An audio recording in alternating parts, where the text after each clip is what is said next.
You are listening to Sheep Might Fly, a podcast of serialised fiction and occasional essays written and read by Tansy Roberts. This is our second Hot Cup of History interlude episodes before I return to the Something Frightful story serial.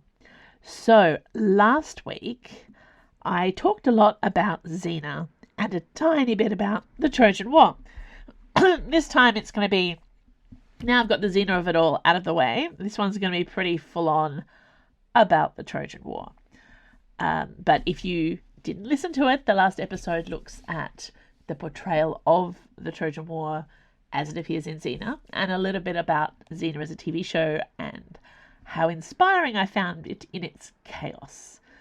Because yes, if you are telling stories about the ancient world, you don't actually have to be accurate, you just have to tell good stories, because that's what they did. So this week's episode covers a couple of key interesting themes about what is referred to generally as the Trojan War, the Trojan cycle, the siege of Troy. It's a famous collection of stories that come to us from many different sources that kind of tells the story of a thing that may or may not have happened. How's that for an introduction? Okay, how it's going. Our earliest sources for the known history of ancient Greece, basically from the 5th century BCE and thereabouts, they believed that Troy and the siege that destroyed the city genuinely happened not that long ago. So it was established history to them, in their minds.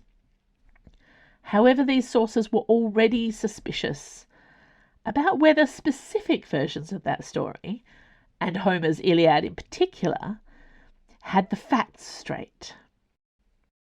In case you're wondering, Iliad basically means the story of Ilium. Ilium is another name for Troy. So even though Troy is like the one everybody knows, even the city is under another name. Already the history is beginning to show some of its veils.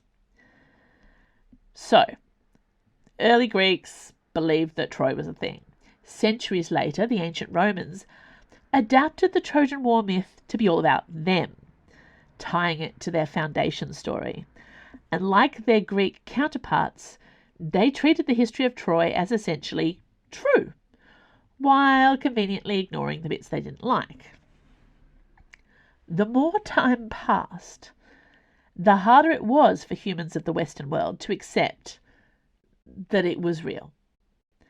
The stories remained popular, but by the 19th century, and I acknowledge I've skipped a lot of time there in by that little segue, European historians were treating the stories of Troy and Helen and Agamemnon and all that as part of an imaginary myth cycle, rather than a potential source of useful facts about the history of Bronze Age Mycenae. So then over the course of 2,500 years, Troy has gone from definitely real history through various versions all the way through to definitely myth, and in between lots of question marks. Then in the 1870s, a wealthy retired businessman named Heinrich Schliemann carved a hole deep into a hillside somewhere in Turkey and opened the whole question up again. He didn't just find Troy. He found Troy exactly where the ancients had claimed that it stood. He used Homer as a map. And academics, universities, the scholarship went, what the fuck? Schliemann had not, by the way, found Homer's Troy. What he found was a many-layered archaeological site of ruined city upon city upon city. I did say it was a hill. He stopped in his digging when he reached his favourite, which we now have labelled Troy 2, second from the bottom. So he carved that giant hole into the hill through all of these destroyed cities, layer, layer, layer, layer, and he stopped at the second last one, which he was pretty sure was the right one. That was ancient Ilium. In doing so, he caused so much damage to the upper layers that when it was later scientifically determined that Troy 2 was too old to match up with Priam and Hector and that lot, it was too late to learn anything from Troy 3 and Troy 4. This is why people hate archaeologists. Schliemann also removed large quantities of gold jewellery and artefacts from the site.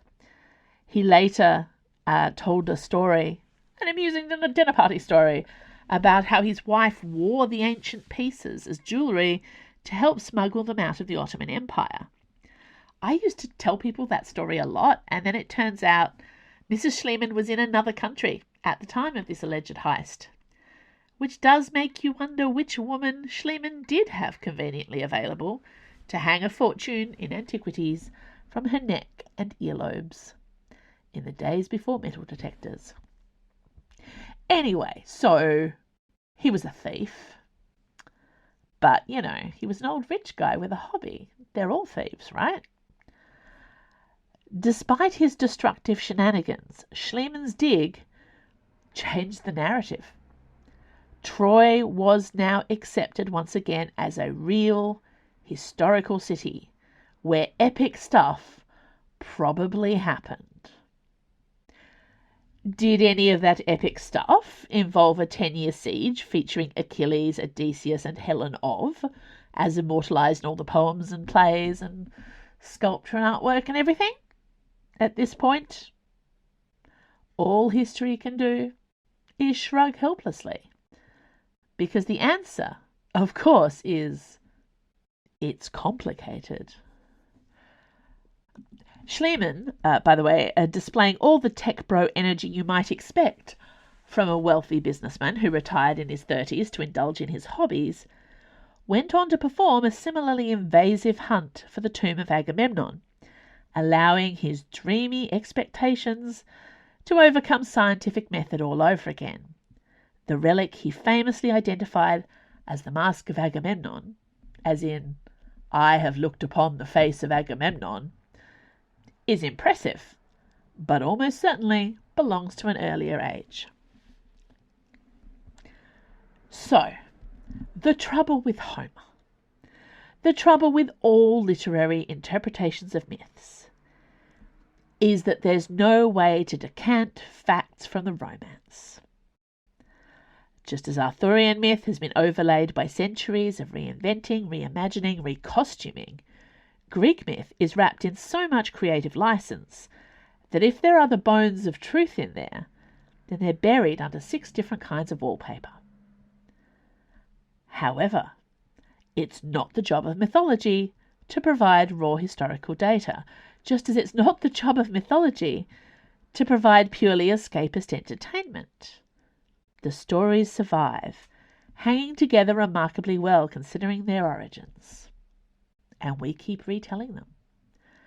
In the words of Mr. Hermes of Hadestown, it's an old song from way back when, and we're going to sing it again and again. How it started. Troy. To use a little Doctor Who terminology here, Troy exists at the heart of Bronze Age mythology as a fixed point. So many other stories exist in relation to it. The rare timestamps built into the stories are either based on family relationships or whether it occurred before or after Troy. By Troy, I mean the 10-year siege, because apart from a few backstory details here and there, the city barely rates a mention in the larger body of mythology, except during that fascinating decade. Now, that's not entirely true. Laomedon, father of Priam, had a part to play in the Hercules myths, And there's that story about his sister Hesione and the sea serpent, which I alluded to in the last episode talking about the Hercules TV show. Basically, a princess got sacrificed and rescued. Laomedon's father, and Hesione's father, was Ilium, who was the founder of the city. That is a little suspicious. Cities should have more than 3 kings before they get destroyed, right? If they're real cities, right? Returning to my Doctor Who box of references, is this a Castrovalva situation? Was the city invented entirely in order to fall 3 generations later? No wonder we thought it was fake for centuries. One of the most important factors to mention, and this will come up again when I discuss the Amazons, is that in the stories, the Trojans are usually the antagonists. And you might not get that from the modern retellings, but back in the day, they're the bad guys. For the obvious reason that we don't have a surviving body of Trojan literature. We have Greek plays, poems, artworks, created centuries later, in a culture who tend to see themselves on Team Agamemnon and Team Achilles, Team Odysseus, not Team Hector, Paris, Priam, and definitely not Team Helen.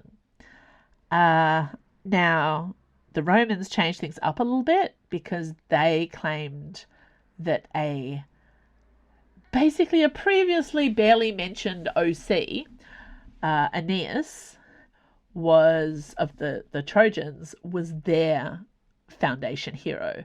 So because the Romans claimed connection to Troy, they definitely saw them a little bit more as protagonists. But the Romans also really liked Greek literature. So now when I say Greek, Greece didn't exist yet. The various Bronze Age city-states or kingdoms are often described under umbrella terms. Achaeans is quite common. People will also refer to Mycenae, which was the city ruled by Agamemnon, because of course he gets to be in charge. But the important thing to know is there was no umbrella. They weren't friends. They were barely allies. It just so happens that a bunch of city-states and kingdoms came together as a team to destroy a mythical city using a beautiful woman as their excuse. Just bros broing out with a shared hobby. It's honestly quite interesting that so many of the Greek plays do dip into the point of view of the Trojans, tragic underdogs that they are, though this is often a case of filling in the blanks left behind by the more popular stories. Yes, the ancients did this too. They invented rare pairs and unlikely headcanons. It's also fascinating how many of the predominantly male storytellers, at least as far as we know, based on the evidence left and the stuff that is behind, they wanted to tell the story from the point of view of the Trojan women and the Greek wives left behind, exploring their motivations and fears and homicidal rage with far more nuance than one might expect if it was just a Game of Thrones style excuse to watch women being kicked around with their clothes torn off, which also happens a lot in Greek myth. When I heard that Christopher Nolan was making the Odyssey, I did joke that it would be hard for him, having to tell a story with more than one woman. However badly treated women are in the general body of Greek mythology, and they are treated really badly, often ending up as sexy lamps or rape victims or quest tokens or wallpaper.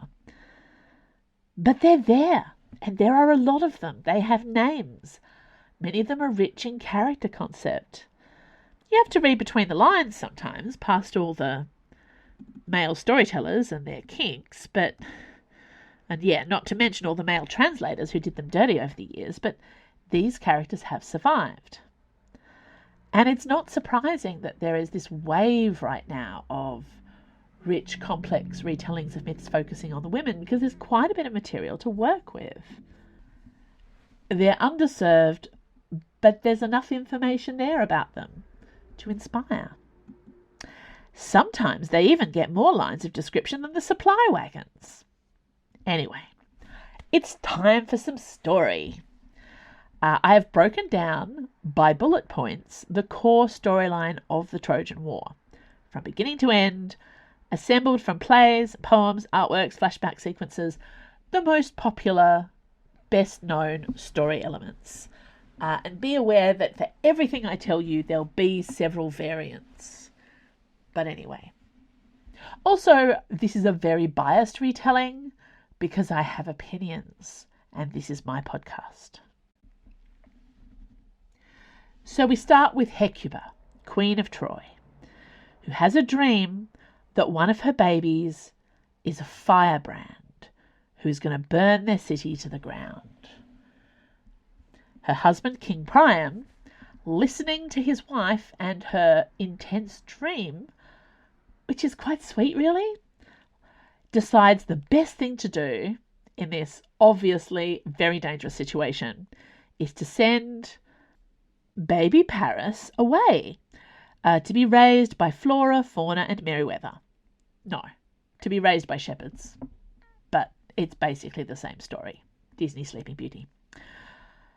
This boy lived an ordinary life. He was a shepherd. He married a nice river nymph/girl. One day he was surprised by 3 goddesses. Aphrodite, goddess of love. Hera, goddess of being in charge of things, power, all that stuff. And Athena, goddess of wisdom and war. Each of them showed off their skills, offered him bribes, and asked him to give a golden apple to the most beautiful. Of the 3 women, he chose the one who took her clothes off. Aphrodite, always on brand. She also had promised him he would marry the most beautiful woman in the world. So not only was she, flashing the goods to make him do what she wanted, she also had an exit clause just in case he thought that meant he might get to have sex with her, because no. Anyway, so shortly thereafter, Paris is reunited with his birth family, who have forgotten about the very intense dream and its very specific danger because, he's a prince. They wanted him back. He ditches his wife, Oenone, who is often described as his mistress or girlfriend instead, so we can all pretend he's not a complete dog. But of course, marriage back in those days was really just a matter of agreeing to be with somebody, I guess. Anyway, Paris, re-established as a Prince of Troy, now sets off to make friends with other royal families across the sea, because what you want in a diplomat is someone with no experience on his resume. It's interesting, this also follows the pattern of the Theseus story, which again has this idea of a prince being raised away from the palace, being reunited with his family, and then almost immediately being sent away again to do stuff. Because you can't have adventures at home, not until the siege starts. Okay, across the Aegean Sea. Meanwhile, Zeus had been up to his old tricks, using increasingly Zeus, the god of being the god. By the way, he's the king of the gods, he is the chief god. You would think that gave him a sense of moral responsibility, but this is Zeus. So, his old tricks, which you may not be aware of if you only know the Disney version. But his main thing is using increasingly bizarre and creative methods of sexual assault to have sex with as many mortal women as he can. Presumably because trying the old, hey, I'm king of the gods, as a chat-up line in a bar was just too easy. Take Queen Leda of Sparta, whom he ravished and or seduced and or raped while in the shape of a swan. Look, by modern standards, it doesn't matter what word you use, it's all assault. I guess unless it's seduced. But in any case, what is it about the body of a swan that made the task more achievable. Like, it's not necessary, Zeus. This is one of those cases where the stories are increasingly unhinged because the artists often were taking creative license. There was a whole subgenre of comedy, effectively, which is Zeus turning into things in order to persuade or force human women, or trick human women to have sex with him. The joke being that if he did it in a form other than his own, his wife Hera wouldn't notice. Just get a fake moustache, dude. Also, she's a goddess. She's gonna know. Anyway, Zeus. This isn't about him, but it is actually all about him. Let's never forget that he got this started.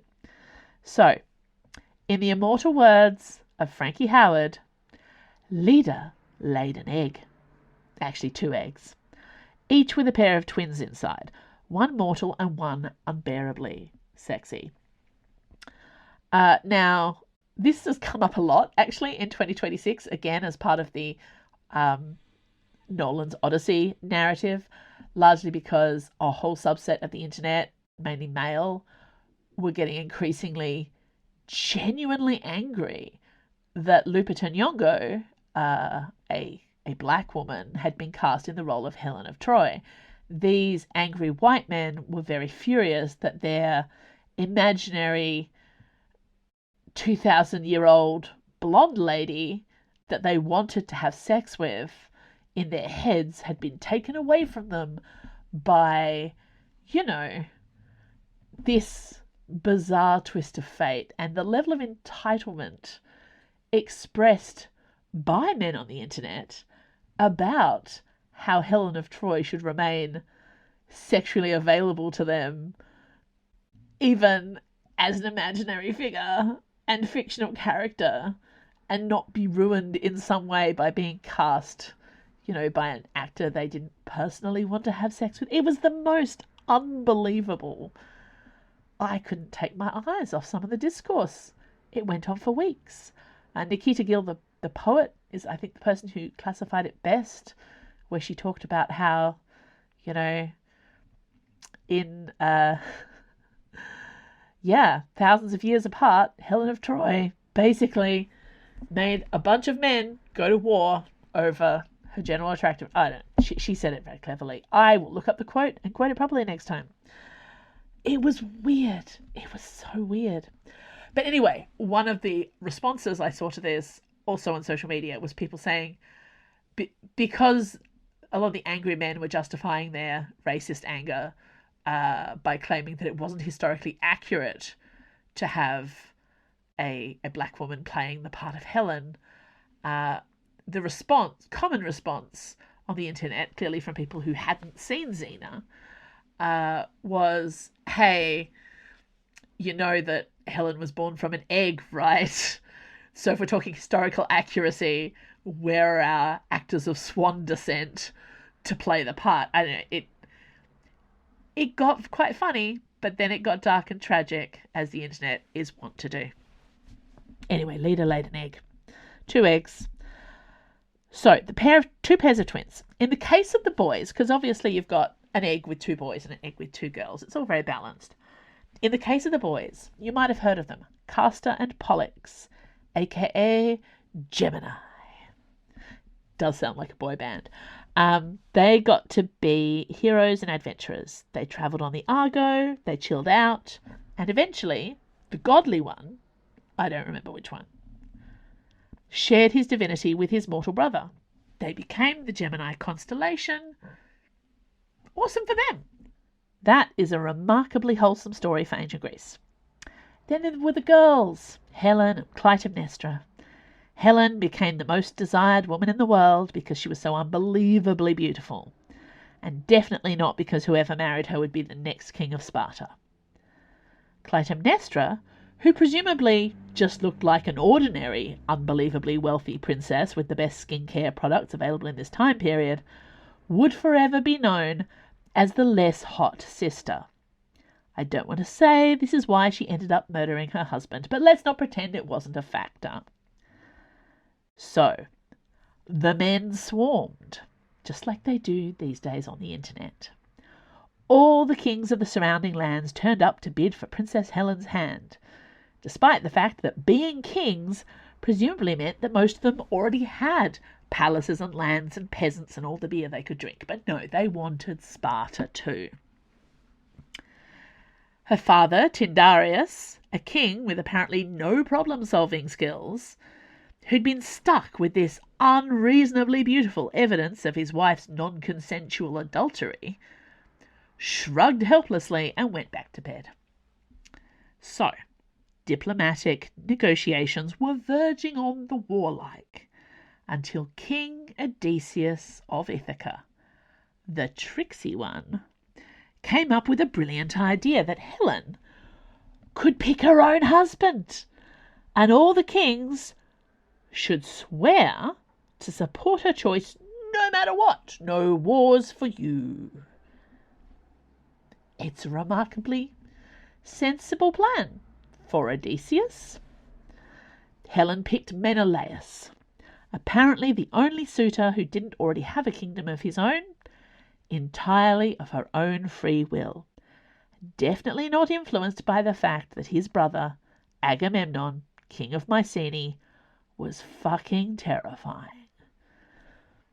Her sister Clytemnestra then married Agamemnon, possibly for similar reasons. And Odysseus was rewarded with a marriage to Penelope, a convenient cousin who was good at weaving. All sorted. Nothing to worry about here. Everyone went home. Helen and Menelaus had a daughter. Life continued to be fine. Then Paris turned up on his diplomatic tour. This asshole. Shortly afterward, Paris and Helen shipped out together. Now, not a lot of interest is actually paid to what happened in between those two events. Maybe it was true romance. Maybe he was a convenient ride. Maybe it was kidnap. There's always the possibility of kidnap. Maybe the goddess Aphrodite provided the roofies. For a goddess of love, she was not the goddess of enthusiastic consent. Maybe Helen was just really desperate to get out of there. Her motivation is fuzzy, because very few of the ancient authors thought it necessary to consider the wants and needs of a beautiful woman. In any case, Paris dined and dashed, taking the hostess with him, the ultimate party foul. Things were no longer fine.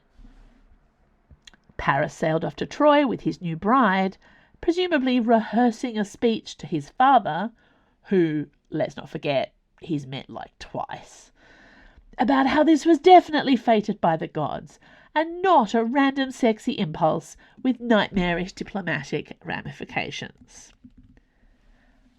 Menelaus summoned his scary brother Agamemnon to fix the problem. And at this point, you might think, well, at least all those kings swore that oath, promising to respect Helen's right to marry whoever she wants, right? Oh, wait. You mean that's now being interpreted to mean all the kings are prepared to go to war to support Helen's ex in his ultimate right to reclaim his pretty wife, no matter the consequences. Damn. Okay. So, the kings of all the nearby countries, none of which were called Greece because Greece was not invented yet, united to invade the city loosely affiliated with Helen's new squeeze because they swore that oath. And definitely not because Agamemnon was, as previously established, fucking terrifying. Back to Odysseus, who definitely didn't want to go to war for such a stupid reason, even if this was largely his fault for imagining that a bunch of rich king bros could solve a problem like all fancying the same attractive woman and her city-shaped dowry. Recognizing that they were now in some kind of epic screwball comedy and predicting a turn into disaster movie, Odysseus pretended to be insane by ploughing his land with salt, in the hope that the cool kids wouldn't want a crazy guy in their war. Agamemnon threw Odysseus's baby son in front of the plough to prove he was sane. Bad luck, Odysseus, you've been drafted by the worst man on the planet. That little baby, by the way, is Tom Holland. Having reluctantly been forced by the Justice League of Kings, who didn't get to be married to Helen even for 5 minutes, plus that one guy she ran away from, Odysseus dedicated the next several months to ensuring that nobody else got to stay home either. This included Achilles, the feisty teenage psychopath they all wanted as their number 1 draft pick. His mum had him in a gaggle full of pretty girls. P.S. At least one of those girls ended up pregnant. To beat this cunning ruse, Odysseus threw an armful of frocks and similar girlish playthings on the floor with one sword and waited for gender essentialism to kick in. Achilles, who totally wanted to go to war anyway, volunteered happily, packed his siege weapons and his boyfriend Patroclus, and said goodbye to his mother. Thetis, the mother in question, was a demigoddess of the sea nymph persuasion.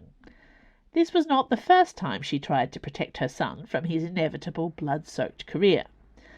When he was a baby, she dipped him in the river Styx, which encircles the underworld, giving him the gift of invulnerability. Sadly, she missed a bit, thanks to holding him by the heel.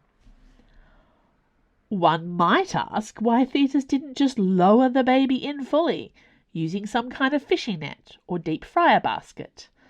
But if one has ever attempted to bathe a baby, or a cat, one wouldn't be asking such silly questions. Also, there's the whole fate thing. Just as Odysseus' signed role in these stories is to come up with ingenious plans, which mostly succeed, Thetis's role is to come up with ingenious plans that have major flaws in them. He is the Blackadder of the ancient world. She is the Baldric. Questions might also be asked why a goddess thought it was reasonable to dangle her baby upside down by his heel anyway. Did she give him a good shake first? Did baby Achilles hit his head on the way down? It might explain a lot. Speaking of things that will come back to bite later, before leaving for war, good old that bastard Agamemnon paused to sacrifice one of his daughters to the gods in order to get good winds, because getting to Troy as fast as possible was definitely a thing that would make a difference. Imagine if he'd shown up late and still sat on a beach for 9 years before the plot started. Yep, his wife, Clytemnestra, was extremely salty about this daughter-sacrificing life choice of his. We'll revisit that later. Anyway, war. 10 years of it. Camping, supply chains, looting, pillaging, occasional stabby-stabby, lots of sand and twiddling of thumbs. You'll have to imagine most of it, because there aren't actually many stories told about the early or middle years of the war. Luckily, the Justice League of Agamemnon's frat bros and the city of Troy each had exactly a decade's worth of supplies laid in. Far more than they needed, because this war would definitely be over by Christmas. Right. Cassandra, Princess of Troy, you might remember, she's my favourite, had the gift of being able to see the future. Tragically, no one listened to her when she yelled predictions at them. So she spent the first 9 years of this bloody war with a sore throat and an inferiority complex. The real shocker here is that she didn't murder them all in their sleep. Helen presumably sat in a cupboard the whole time, like the Maltese falcon she was. except in the version where she wasn't there at all. But we'll get to that later. Anyway, after all that setup and no punchline, Homer took a deep breath and began to recite some poetry. Sing, goddess of the wrath of Achilles. Wait, Achilles? What does Achilles have to be wrathful about? He's the only one happy to be here. I guess we'll find out next time. Thank you for listening to Sheep Might Fly. I will return next week for the third and final installment of The Story of the Trojan War. This podcast was recorded on Palawa land. I acknowledge and pay respect to the Tasmanian Aboriginal people as the traditional and continuing custodians of Lutruwita. Sheep Might Fly is produced and edited by Andrew Finch. You can sign up to my author newsletter for updates, follow me on Instagram, Blue Sky or Threads at TansyRR, and you can support me directly on Patreon, where there is a lot of cool stuff to unlock, including listening to these podcast episodes 2 weeks early. And you can find a lot of my goodies and books for sale at tansyrr.com, now known as the Teacup Magic Emporium. I will see you next week for a bit more Troy.